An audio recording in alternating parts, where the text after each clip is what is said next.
If I asked you what was the best mobile fighting game, a few of you might say some kind of boxing game, as there's plenty of those on the App Store, or maybe a port of an already existing game. But for many, only one game truly deserved that title, and that's Shadow Fight 2, a realistic 2D fighting game created by Russian studio Neki, who were known for their silhouette-based games like the Vector series. The game was nearly perfect. The fluid animations and simplistic graphics made it super addicting and satisfying to play.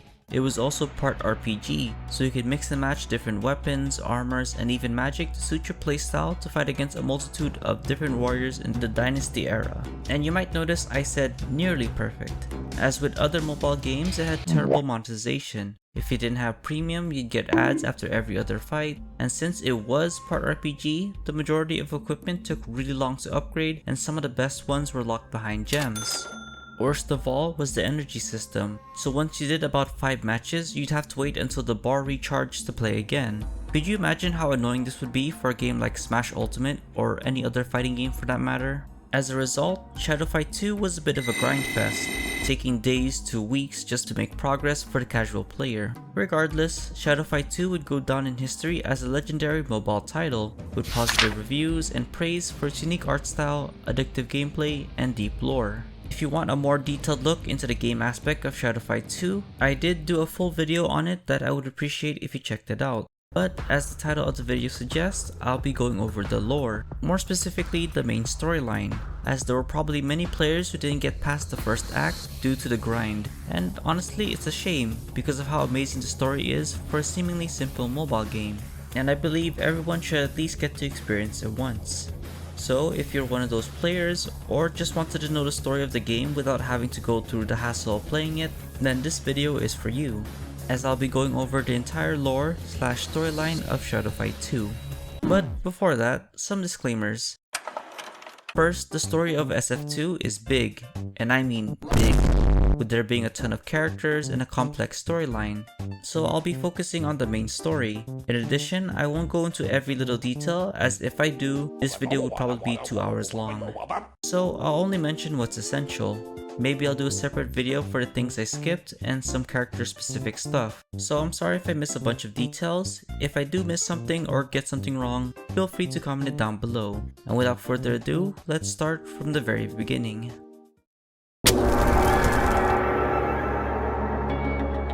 The story starts with an unnamed warrior of legendary skill. He was so powerful that he mowed down any and all who stood in his path. However, without any kind of challenge, he got a bit bored, so he traveled to the Gates of Shadow, an ancient gate that has existed for a long time. No one knows how long it's been there, however his ancestor warned of a great evil lurking within, but the warrior wanted to get the challenge he craved for, so he recklessly opened the gates. However, once it was open, all the demons sealed inside were freed, and the dark energy that followed burned away at the warrior's body, turning him into a shadow. Which is also his name because the game doesn't really give him one, as he's kind of supposed to be us. In total, there were 6 demons that were set loose in the world, each having a seal from the gate, so in order to close it for good and potentially get his body back, Shadow would have to find and defeat all 6 demons and take their seals. To start, Shadow returns to his village where his former master resides, an old man simply called the Sensei. Sensei mocked his former student's arrogance and hunger for power, but agrees to help him redeem himself by closing the gates. After a quick tutorial against one of the Sensei's pupils, he tells Shadow that the first seal was with Lynx, a vicious assassin who commands the Order, a clan of the world's deadliest assassins. Along the way, Shadow also meets Mei, the town's local blacksmith. She's the one that upgrades Shadow's equipment, so she becomes one of his main companions throughout the story, and is also undoubtedly a lot of people's crushes back then, myself included. Anyway, Shadow fights against the strongest the Order has to offer until he's face to face with Lynx. Most fights in the game are fairly tame, but bosses tend to have a unique mechanic to spice things up. So, being an assassin, Lynx relies on his stealth as he can turn invisible and use ranged weapons. However, with enough patience, Shadow is able to defeat Lynx and get the first seal. Additionally, Shadow gains access to said ranged weapons, which will help him on his journey.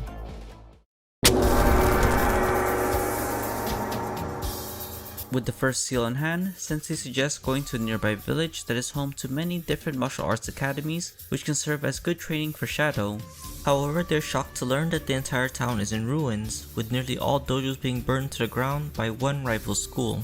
One of the school's students appears and challenges Shadow to a fight, but he is easily defeated. He then reveals that the master of the remaining dojo was someone called the Hermit, who wielded some kind of mysterious power that let him beat the other masters. Also, he kinda reminds me of Sensei Wu. The first Spinjitzu master. Additionally, Hermit was hosting a tournament with the winner earning the right to challenge him. During the tournament, the group comes across Sly. As his name suggests, he's a bit of a con man that is willing to help you if you have the coin. If not, you'll eventually find out on your own. As it turns out, the secret power is magic, an ancient power that is dangerous but effective. And if Shadow is able to defeat him, he'll not only get the seal, but access to magic. So after several battles and winning the tournament, Shadow finally meets the Hermit, and the two battle it out. At first, Hermit goes easy on Shadow, but as the fight goes on, Hermit will start to use his magic and try and get the upper hand. But in the end, Shadow without magic is able to overpower the Hermit, earning him the green seal, ending Act 2.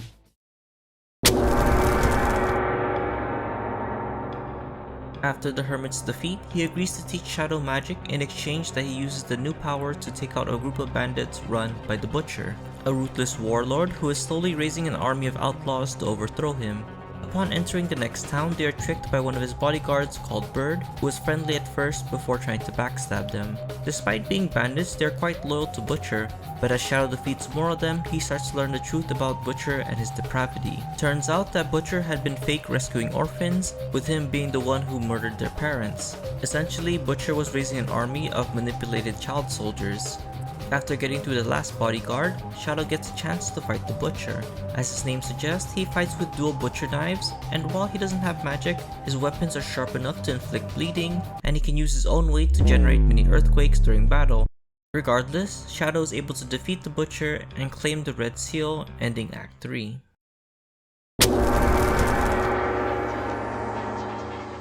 After Butcher's defeat, Sensei suggests finding the next seal in a nearby town across the sea, so the group borrows Sly's boat to sail to the next location. This time, it's in the territory of the Pirate King.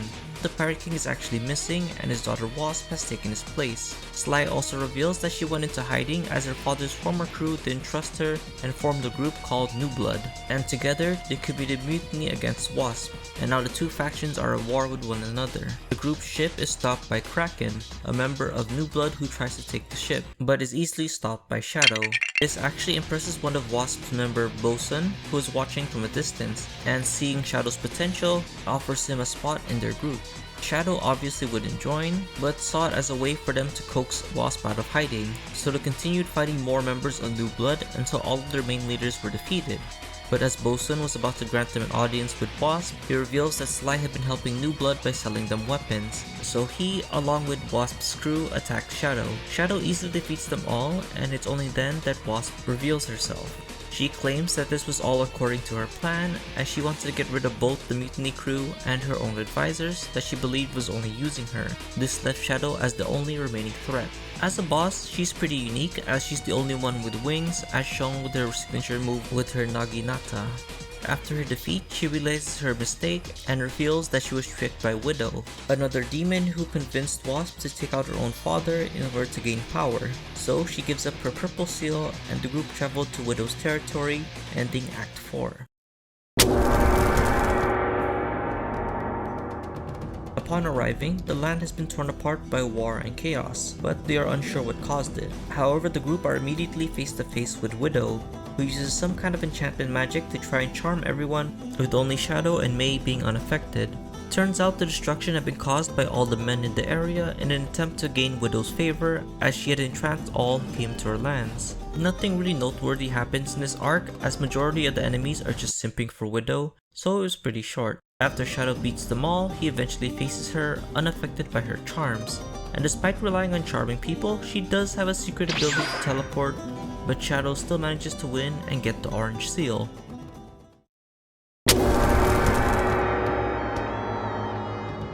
Before we begin Act 6, I'd like to say that it's one of my personal favorites as the storyline is really interesting, at least compared to the previous arc. It starts in the Ivory City, which has been left in absolute ruins as it's the closest city to the Gate of Shadows. So when it was opened, the raw shadow energy decimated the land. Upon setting foot in the city, the group are attacked by the kingdom's corporal and a captain, who both mistake Shadow for the prince that had been apparently assassinated. After taking them down, including a major, they explain that the shogun, basically the head of the kingdom's army, took over during the prince's mysterious disappearance. From then on, Shadow continues to beat the remainder of Shogun's troops, leaving only his general left. And fearing Shadow's power, the general hired mercenaries to slow him down. It's actually a first in the game where the second to last boss technically has his own set of bodyguards, which I thought was pretty neat. As expected, Shadow easily breezes past the mercenaries and the general until he's face to face with the shogun. And can I say this might be the most peak boss fight in the entire game aside from Titan, as you're basically battling in a burning city against the strongest warrior in the Earth Realm. During the final battle, Shogun is strong but doesn't have any special abilities. Rather, he relies on underhanded tactics like summoning random troops to ambush you mid-fight. But that didn't stop Shadow and he took down the Shogun much to his shock. Now with all the seals, the group head to the Gates of Shadows but are stopped by all 6 demons, who have joined forces to do one final stand against Shadow to keep him from banishing them back. Since their last encounter, each demon, apart from Shogun, had been training for this moment, and with all of them together, they are confident that they can win. They put up a good fight, but Shadow comes out on top, as he was simply too powerful. However, to seal the gates, someone with actual flesh and bones had to be the one to do it. And since Shadow was, well, a shadow, Sensei was already too old, and Sly is Sly, it was up to Mei to close the gates.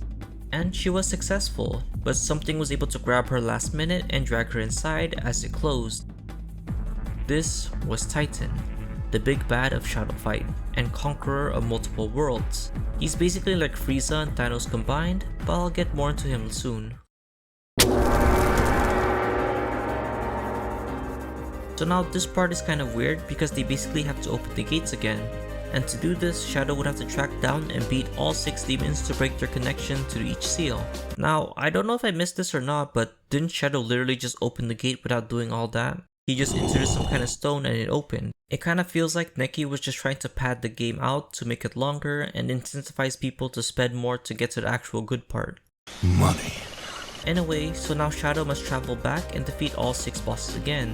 This time it seems they are back to their normal selves as they were apparently under Titan's control, and they fight back a lot stronger than before to stop you from reopening the gates and possibly unleashing Titan's wrath. Each of them say how powerful Titan is and that it's pointless to try and stop him. But regardless, Shadow keeps pushing on and eventually gets all the seals broken and ready to reopen the gate. Unfortunately, at the gates, Sly and Sensei couldn't come with Shadow due to the Shadow energy, so they just wish him the best, and once again, Shadow opens the Gates of Shadows. Now, Act 7 is the final act, but it's also a multi-chapter arc with 3 chapters in total. While this is great for more story stuff, I also feel like it was a way for Neki to pad out the game even more, just like the interlude. So to avoid making the video even longer, I'll do a much more simple version because honestly, some parts are just filler. Upon entering the gate, Shadow meets Shroud, a mysteriously powerful warrior who orders Shadow to drop his weapons and surrender in the name of Titan. During their battle, Shroud actually overpowers Shadow, but is saved by a mysterious girl who temporarily stuns Shroud and the two escape to her hideout. She reveals herself to be Kali, a member of a resistance against Titan. She brings them to their leader called Cypher. Cypher explains that their group are basically remnants of survivors and heroes of other realms that Titan had taken over. Titan was a tyrannical ruler who traveled countless worlds to take them over. Many champions have challenged him and all have failed, with Shroud being the only closest one to stopping Titan, but now he is his strongest puppet. However, Cypher had a plan. There was once a race of warriors simply called the Ancients that Titan couldn't mind control. This is important as Titan would typically take out a world's champion either through physical combat or by mind control. However, the Ancients were too powerful in both regards, so Titan had to use his army to wipe them out, except for one lone survivor who vanished. Cypher plans to track down their last remaining ancient to find a way to beat Titan, so he built a humanoid robot called Kronos to find him. And it was successful, but due to the ancient's powerful willpower, he managed to override the robot's programming, causing it to go rampant.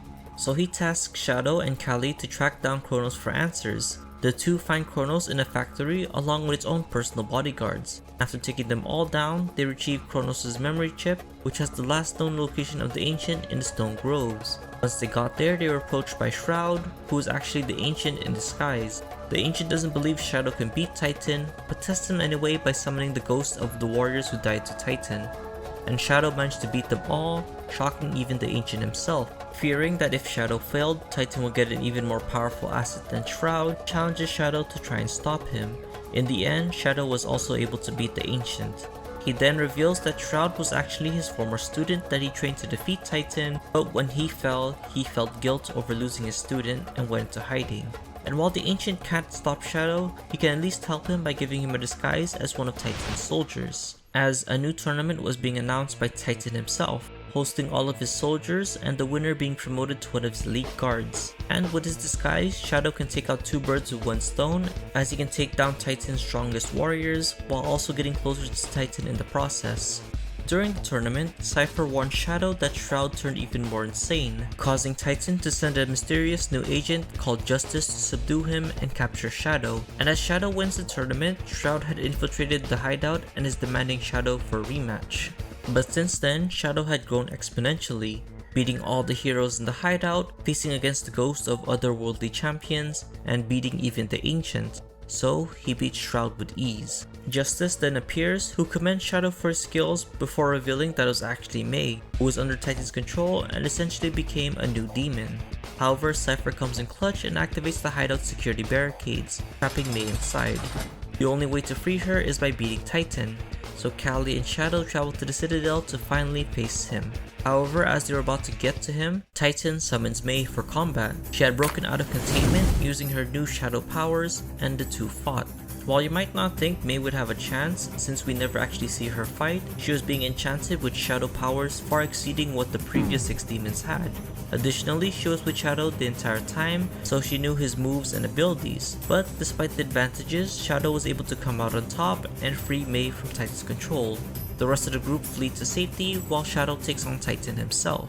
Before the two fight, Titan reveals the reason for all of this. Turns out, Titan found this shadow world during his regular world-conquering crusades, which was actually the home of the Ancients. After using his army to wipe them out, he planned to conquer the human realm next, but lacked enough manpower during the purge. He also wasn't able to leave the Shadow Realm due to the Shadow energy, so he built the Gates of Shadows to bridge the two realms together and somehow took 6 of the greatest human fighters and trapped them in this world, turning them into the demons we now know. He also experimented on his own warriors to find someone who could cross the gate unscathed and take that ability for himself. Unfortunately, many have failed until one, which was Shadow. Despite their fight, Titan was cocky, doing simple attacks and having no guard up at all. However, as Shadow got the upper hand, Titan started using his suit shields, his mechanical arm for reach, and even using some powerful magic. And it was a hard-fought fight, but in the end, Titan was finally defeated. But as one final middle finger to Shadow rigs his suit to explode, Shadow then makes a run for the gate and narrowly escapes. The death of Titan causes the gate to be destroyed, which also gave him back his original body. And Mei, who is waiting for him on the other side, embraces him, and the two walk together towards the setting sun, finally ending the story. Or so we think. But that's a story for another video. Thanks for watching. All in all, Shadow Fight 2 might have had the best and most intricate lore in the franchise, with possibly its sequel Shadow Fight 3 coming in close. And I know I probably missed a bunch of stuff, but hey, literally half of the game is replaying the entire thing again, so there was bound to be filler. And this is just the surface of lore. There's still a ton to explain, like Old Wounds, a backstory mode that explains what the demons were like as humans from the perspective of a younger sensei, or the underworld raid bosses where Shadow fights literal gods. If you want to see a video of those in the future, let me know in the comments below. And if you liked the video, please remember to like and subscribe so I can get noticed by the YouTube algorithm. Also, if you really want to support the channel, please consider becoming a channel member. I was planning to do a video on Battle Cats or Survival Craft next, but if this video does well and if I get enough comments for it, I may do another Shadow Fight related video because frankly it seems like you guys really like Neki related stuff. And as always, I'll see you guys in the next one. Take care.